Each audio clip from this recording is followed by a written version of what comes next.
የሰው ክፋት የምሬ ነው። ሰሞኑን በጣም ብዙ ቦታ እያየው ነው ማለት ነው። ምንድነው ማየው ነገር ምን መሰላችሁ? ስለ ሀይሚና ብሩክ ሞቱ እያሉ እንትን ሪፕ እያሉ እየጻፉ መቃብር ቦታ ያረጉ ፎቶአቸውን አድርገው ያቀናብራሉና ታይተሻል። አቤት ውርደታሞች ናችሁ። መብርሃንን ሁሌ እንድታረዳችሁ አይደብራችሁም እንዴ? አሁን እነዚህ ሰዎች እነማን እንደሆኑ ልንገራችሁ።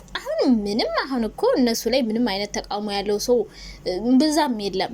ግን በፊት አብሮ አይሆኑም ብለው እንትን ሲሉ የነበሩ ሰዎች ነበሩ፣ ሲያቋጭሩ የነበሩ ቡቡዬ ነኝ ጀግና ምናምን እያሉ ወይም ሀይሚዬ እያሉ አብዛኛው ግን የብሩኬ ሳይድ ያሉ ናቸው። እና ዛሬ ግን ብሩኬ ሀይሚን የተዋታል ያው ከሀገር ምናስወጣለን ብለው ያሰቡት ሰዎች ስላተሳካላቸው ብሩኬ ሁሉ ነገር ትቶ ሀይሚን ስለመረጠ አሁን ሁለታቸውንም በፊት ብሩኬ ጋር እንትን ሲሆን ሀይሚን ብቻ ነበር የሚያደርጉት ወይ ደግሞ ብሩኬን ብቻ እና አሁን ፕሮፋይላቸውን ቀይረው ስማቸውን ቀይረው ምናምን ሞቱ እያሉ ብዙ ቦታ ነው ያየሁት፣ በጣም ብዙ ቦታ እና በፊት እነዚህ ግሩፕ መስረታው ሀይሚን በጣም ብዙ ነገር ሲሰድባት የነበሩ ኢቭን በውስጥ የቅርብ ሰው ራሱ እየፈለጉ እያወሩ ስለ ሀይሚ ስቶሪ እየጎረጎሩ እያመጡ እዚህ ጋር እያወሩ ምናምን የነበሩ ሰዎች ያን ሁሉ ነገር አድርገው አለሳካ ሲል አሁን በቃ በንዴትና በልህ ሞቱ ሚል ፖስት እየፖስታችሁ ነው። እነሱ በርግጥ ይሄ ነገር አዲሳቸው አይደለም፣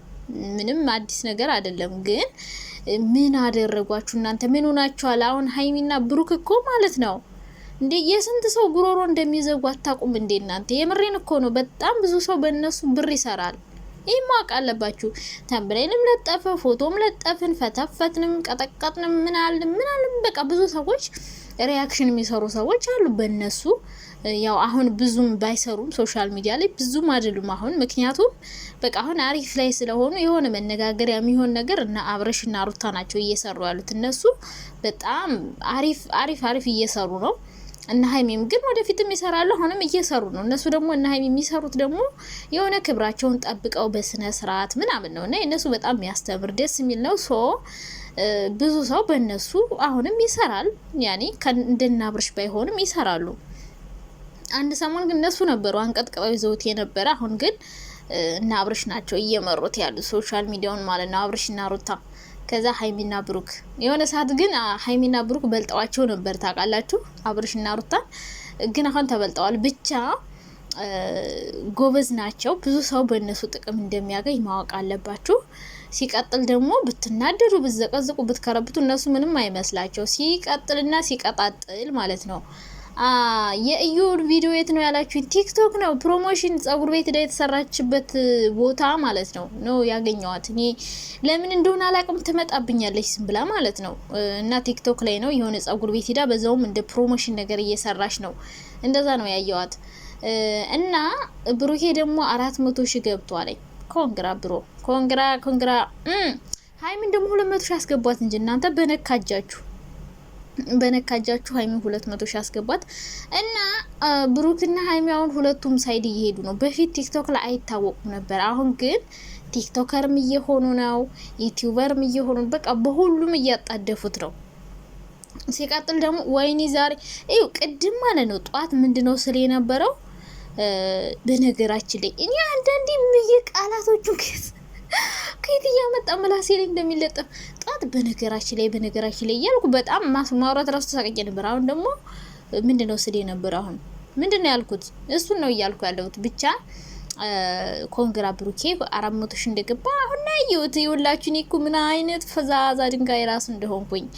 እና ብዙ ነገሮች እንነካካለን። ብሩኬን ኮንግራ እንለዋለን። ሀሰን ደግሞ የምንትዋብን ቻናል ምንትዋብ ሴት ብለን ነው የምንጠራው ከዚህ በኋላማ። እንዴ ይሁን ኒኒያ ወይኔ ወይ አያምር ወይ ምን አይል የሱን ቻናል አዘጋለሁ አልክ ሀሰን። ወራኛ ሆንክ ሰውዬ አንተ። አሁን እንደው አንዳንድ ሰዎች ግን ትገር አውቆ ነው የምር አውቆ ነው ሊያዘጋ ምናምን ሳይሆን ማዘጋት አይችልም። የሚችለው ብሩክና ሀይሚ ናቸው። ምክንያቱም የነሱ ፎቶ ስለሚጠቅ ቀጥል ሆን ብለው ለስራ ነው ያመጡት። ምክንያቱም የሀሰን ቻናል ሞኔታይዝ ተነስቶበት 3 ወር ቆይቶ ነበር። አሁን ተመልሶለታል። አሁን በሁለቱም እየሰሩ ነው ማሂና ሀሰን፣ በሀሰንም በማሂም ማለት ነው። ከ3 ወር በኋላ የማሂ ነበረ አሁን ግን በሁለቱም መስራት ስለፈለጉ ነው ያመጡት። ለስራ ነው በቃ ይሄን ማወቅ አለባችሁ። ሀሰን የብሩክ መከታ ሀሰን በፊት እኮ ሀይሚን የሆነ ሰዓት እንዴት እንዳረጋት እኔ ሀሰንም ቢሆን አንዳንዴ በጣም ያናድደኛል። በእርግጥ አንዳንዴ የሚሰራው ነገር በጣም ፈን ያረጋል፣ ዘና ያረገኛል፣ በጣም ያስቀኛል ምናምን። ግን ደግሞ የሆነ በሞኝነት የሚሆን በየዋህነት የሚሆን አንዳንድ የሚያደርጋቸው ነገሮች ያናድዱኛል። እናማ ለስራ ነው ያመጡት እንጂ ለና ሀይሚ አስበው አይደለም። እና ሀይሚ ካሰቡ ራሳቸው ቻናልን ማዘጋት ይችላሉ፣ በእኛ ትስራ ማለት ይችላሉ። እነሱ ለስራ እና ሀይሚ መሄዳቸውን አስመልክቶ ነው ያመጡት። ሶ ይስሩ መስራት። ግን እኔ የና ሀይሚን ቤት እንድታሳይ አልፈልግም። ማሂም ሆነ ሀሰን የና ሀይሚን ቤት ባያሳዩ ጥሩ ነው። ካሳዩ እየሄደ መረበሹ ስለማይቀር እሱ ብቻ ሳይሆን ሌሎች ሰዎችንም ጠላቶቻቸውን እየወሰደ ሊያሳይ ይችላል። አሁን እዩ አይታችኋል ትናንትና ብሩኬን በቀላሉ የምትፈታው አይነት ሰው አይደለችም። ሶ ያንን መንገድ ተጠቅማ ብዙ ነገር ልታረግ ትችላለች። በእርግጥ እሱ አይታዋለች፣ ግን ደግሞ ሰዎችን ምናምን ልካ ልትጎዳቸው ትችላለች። እና እኔ ልጅቷ ዝም ብዬ ሳያት በቀላሉ ሁሉ የምትፈታቸው አይመስለኝም።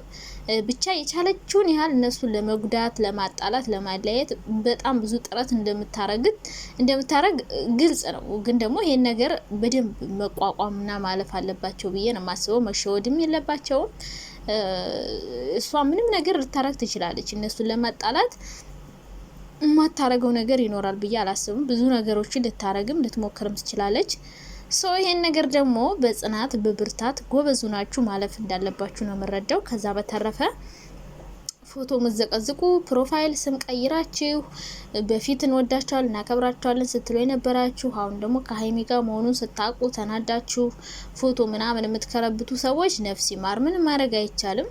እንግዲህ በንዴት ሰው ምንም ሊያረግ ይችላል። ግን ደግሞ እናንተ እንደሱ ስላረጋችሁ ሰዎቹ ይሞታሉ ማለት አይደለም። ግን ወይ እንደ ሰው መጥፎ ስራ ሰርተው ምናምን ብዘቀዝቡ ኦኬ። ግን ደግሞ እነዚህ ልጆች በጣም ብዙ ደስ የሚል በጣም ብዙ ሰው ነው የሚያበረታቱት፣ ብዙ ሰው ነው የሚደግፉት፣ ብዙ ነገር ነው የሚያረጉት። በቃ ያለ እድሜያቸው ማለት ነው። እኛ እኮ ታላላቆቻቸው ናችን፣ ሁላችንም ታላላቆቻቸው ነን። ግን እኛ ስለ እነሱን እንትን እና ምንለው ትችት ስንተች ነው የምንውለው። ገባችሁ? እነሱን ስንተች ተቀምጠን እንውላለን እንጂ እነሱ የሰሩትን ሰርተን ወይ ከነሱ ደርሰን አይደለም። እኛ አሁን እነሱ ላይ እየፈርዳችሁ ያላችሁና በእነሱ እድሜ ሆናችሁ እናንተ ምንም ነገር እንኳን የእነሱን ያክል መስራት፣ የእነሱን ያክል ሰው መርዳት፣ የእነሱን ያክል ሰው ማበረታታት ይቅርና ራሳችሁንም አልቻላችሁም ይሆናል። ያኔ በእነሱ እድሜ በ21 በ22 በ23 አመታችሁ ሁላችሁም እንደዛ ነው የምትሆኑት። እኔ አሁን ለምሳሌ እዛ ሀገር የመጣሁት በ21 አመቴ ነበረ። ከዛ በኋላ ነው ማለት ነው ራሴን የቻልኩኝ። እንግዲህ ገና 4 አመት ማለት ነው 25 አመት ወይኔ እድሜ እየቆሰው ነው እኮ ጋይስ። አይ እና ማለት ነው ከዛን ጀምሬ አሁን ራሴን ችያለሁ። ከዚህ በኋላ ደግሞ እንግዲህ እኔም አሁን እቺን ነው ራሴን ብቻ ነው የቻልኩት። ስለዚህ ሁላችሁም የነሱ ታላላቆች ናችሁ። ግን ይሄን ያክል ራሳችሁን ችላችሁ እንኳን አትቀመጡም፣ እንኳን ሰው ልትረዱ ማለት ነውና መድረስ ካልቻላችሁ ዝም ብላችሁ መቀመጥ። ያው እናቱ ምናምን ብታዩ ይደብራታል። ምኑ ናቸዋል። በሱ ምክንያት ደግሞ እናቱ እንድታዝን ወይ እንድታለቅስ ወይ እንዲደብራት ማድረግ የለባችሁም።